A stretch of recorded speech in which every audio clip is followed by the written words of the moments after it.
Hi my dear electrical aspirants, this is yours Rashikar sir from our SAIMEDHA coaching center. This video is especially for AP electricity aspirants who are preparing for AE, AEE, etc. as well as Karnataka electricity aspirants. There will be a chances in notification. They may call for from KEA, they may call for KPTCL within 1 or 2 months. And Telangana electrical aspirants who are preparing for BE, BTech level, diploma level examinations. SAIMEDHA providing you a live classes, sir, online live classes, especially this live classes for ongoing who are already working somewhere like in IT or in college faculty, etc., who are already working. For them, now we are offering a online live classes, sir. These live classes timings are morning 6 to 8 as well as evening 6 to 8. Nothing but 4 hours per day, and this is from Monday to Saturday, and in Sundays and holidays around 4 to 6 hours of classes will be there. Around we are expecting 3 to 4 months of duration. For example, in AP or in Karnataka, there may be a chances within 1 or 2 months. Within 1 or 2 months, they may call for notification. After that, they may give you around 2 months. So even if you started now, you may have around 3 to 4 months of time, that's it. So to utilize this 3 to 4 months of time completely, now we are going to start a new online live classes, sir. Sir, for example, I want a offline classes, sir. Already in SAIMEDHA, Hyderabad, Dilsukhnagar, we already started offline classes also. Who are interested, for them, you can come and join for offline. But who are already working people are there, for them now we are providing the live classes. For these live classes, once download SAIMEDHA Gate app from our Play Store. From Play Store, once try to download SAIMEDHA Gate app. In that, you may have AP and Telangana live classes for Genco Transco, KPTCL live classes like a courses will be there. Once go through that, you may have some demo videos also. Once go through the demo videos, then after you can decide. So who are interested for these live classes, feel free to contact our SAIMEDHA mobile number 9494941234 9069881234. Generally, SAIMEDHA, which is established in 1994, since 1994, many students selected in the electricity department, not only in Andhra Pradesh, Karnataka, Telangana and Tamil Nadu, like in South, most of the students are there in electricity department from our SAIMEDHA. So, who are preparing for government jobs, especially for electrical aspirants, SAIMEDHA will give you 100% effort. So, who are interested, please feel free to contact. Our SAIMEDHA mobile numbers are there, and start your preparation as soon as possible. Don't wait and try to prepare well. Once notification release, you should be in the list. That is our final aim, yes or no, guys? So to get that, to get the top in your list, you should be start your preparation, sir. Don't waste your time. Right, sir? And let's go for a small concept about induction machine and transformer. Okay, the first concept is the differences between transformer and induction machine. What are the differences? Already you know how the transformer is like this. This is my transformer core, and here is the winding which is called primary, and here is the winding which is called secondary. Primary nothing but which connected to the load, secondary nothing but which connected to the, primary nothing but which connected to the supply, secondary nothing but which connected to the load. And of course, this is called primary and this is called secondary. What about induction machine? In induction machine, we have a two parts. One is called stator and other one is called rotor. Generally, we will give the three-phase AC supply or single-phase AC supply, whatever it may be, to the stator. And of course, load connected on the rotor. Nothing but here the stator which is similar to the primary, stator which is similar to the primary, the rotor which is similar to the secondary. Of course, that's why we are comparing here, sir. So first, what are the basic similarities between them? What are the same here? The first one is both machines excited by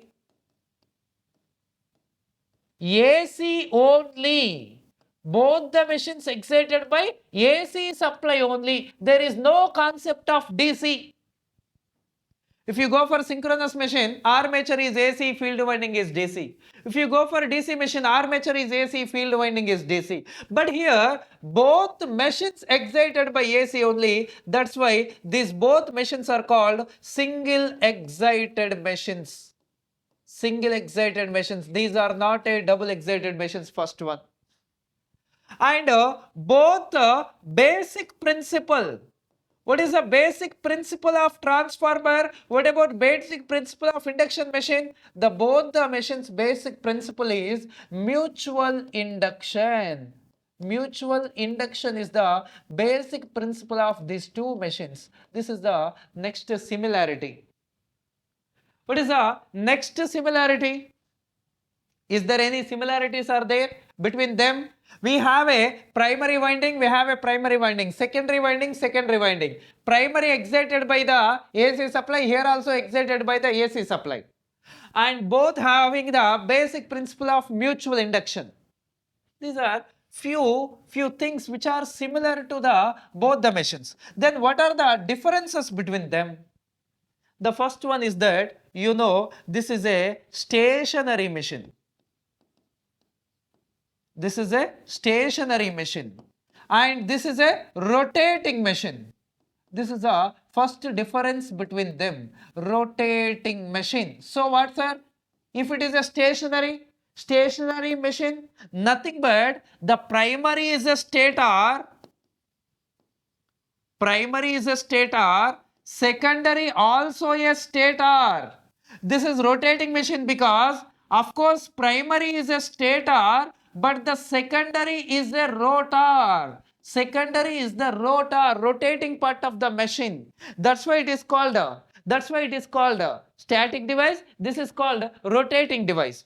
Nothing but if the secondary is rotating, this is also called induction machine. If the secondary is stationary, this is also called transformer. Nothing but the transformer is also called stationary induction machine. This is also called stationary induction machine. And induction machine is also called rotating transformer. This is also called rotating transformer. This is similar to rotating transformer. This is similar to stationary induction machine.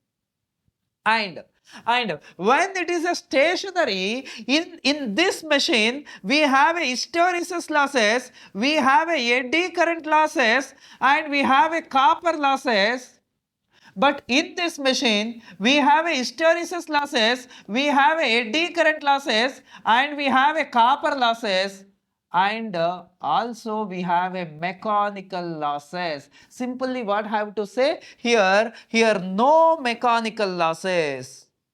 No mechanical losses. But here, due to the rotating part of the machine, we have some mechanical losses here. That is a disadvantage of this method, of course. This machine, of course. Compare to these two. They will ask you for same rating applications, in which the losses are more, in which the losses are less. In transformer, losses are less, efficiency more. For same rated machine, in induction machine, losses are more, efficiency less comparatively. Why the losses are more here? Because of mechanical. Because of mechanical losses, because of rotating part of the machine, we have a more losses, less efficiency. We have a less losses, more efficiency. This is the first difference between them. What is the first difference? This is a static device, this is a rotating device. Here, this is also called stationary induction machine. This is also called rotating transformer.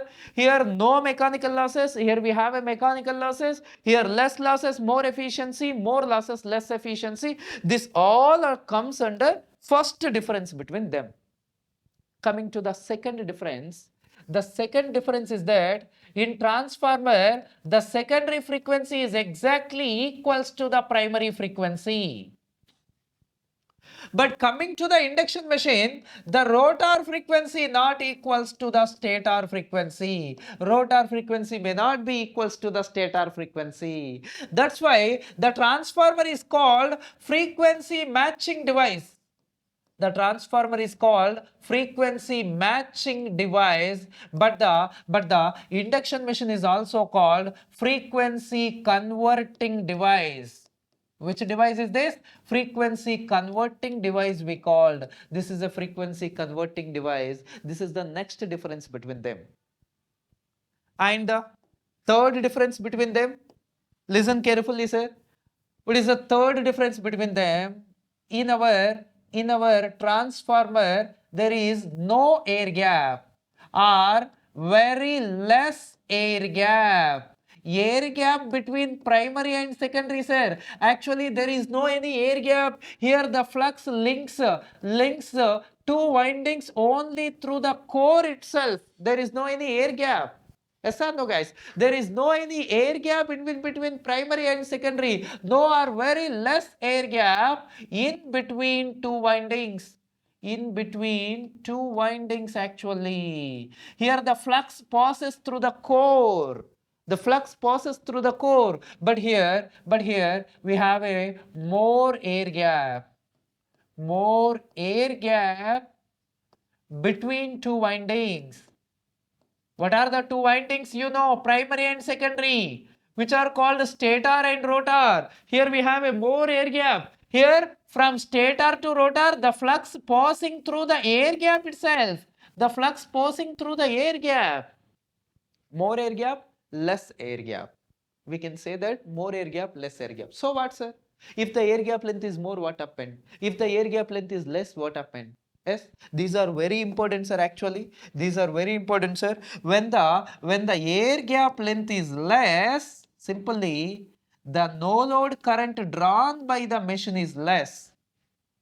Nothing but the magnetizing current drawn by the machine is less, because when the air gap length is less reluctance is there. Here we are providing a low reluctance path. When low reluctance path is there, easy movement of flux. That's why to create the rated or to create the required magnetic field, the machine will draw less field current. That field current here we called magnetizing current. The magnetizing current drawn by the machine is less to create the required magnetic field.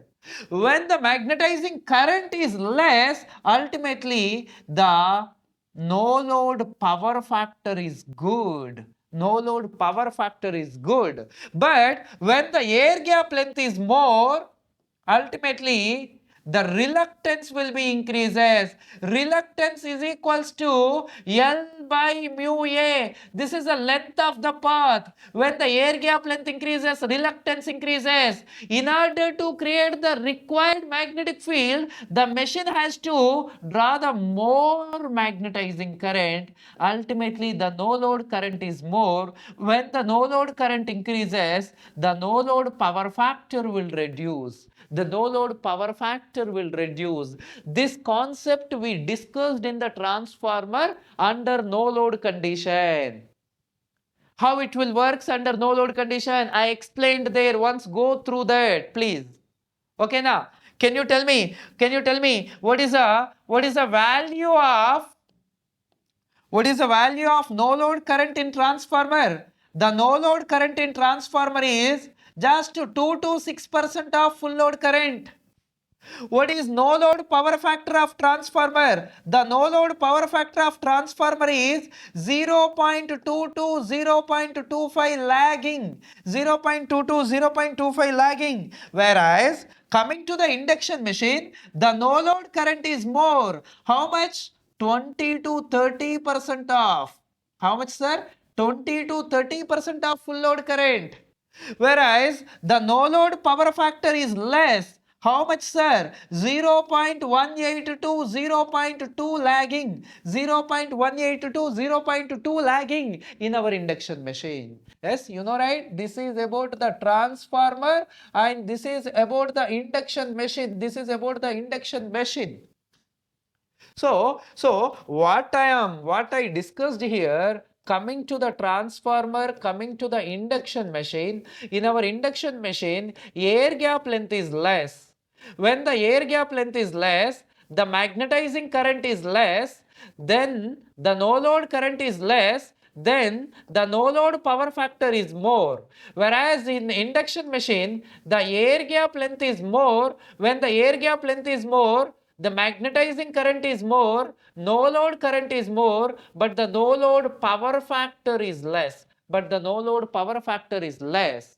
We already discussed this is just 2 to 6% of full load current and this is in the range of 0.2 to 0.25 lagging. Whereas here 20 to 30% of full load current and whereas 0.18 to 0.2 lagging, 0.18 to 0.2 lagging. These are the differences between them, the last difference.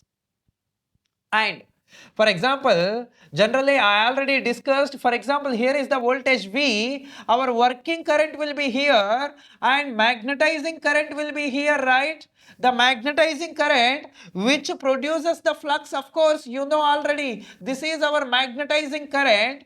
The sum of the working current and magnetizing current is a no load current I naught and this is the no load power factor angle phi naught. Under normal condition, if air gap increases, whatever the electrical machine, sir, whatever the electrical machine, if air gap length increases, ultimately reluctance increases. When the reluctance increases, the flux value reduces. In order to maintain same flux, nothing but in order to maintain required magnetic field, the machine has to draw the more current. Which current? Machine has to draw the more current. Which current? IW or I mu? Who is responsible for flux? I mu is responsible flux. That's why to maintain flux constant, what, sir? To maintain flux constant, the machine will draw the more magnetizing current, but the working component of current is constant, it will not change. When the magnetizing current increases, in order to maintain the same flux density, the magnetizing current increases. For example, when the magnetizing current increases, ultimately once they go here, the no load power factor angle increases. When the no load power factor angle increases, the power factor will reduce. When the air gap length increases, reluctance increases, flux reduces.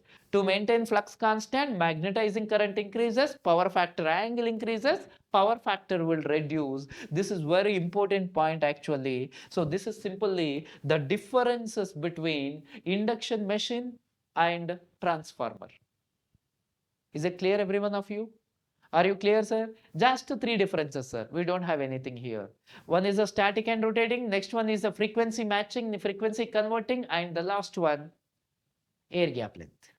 Right, sir? Thank you.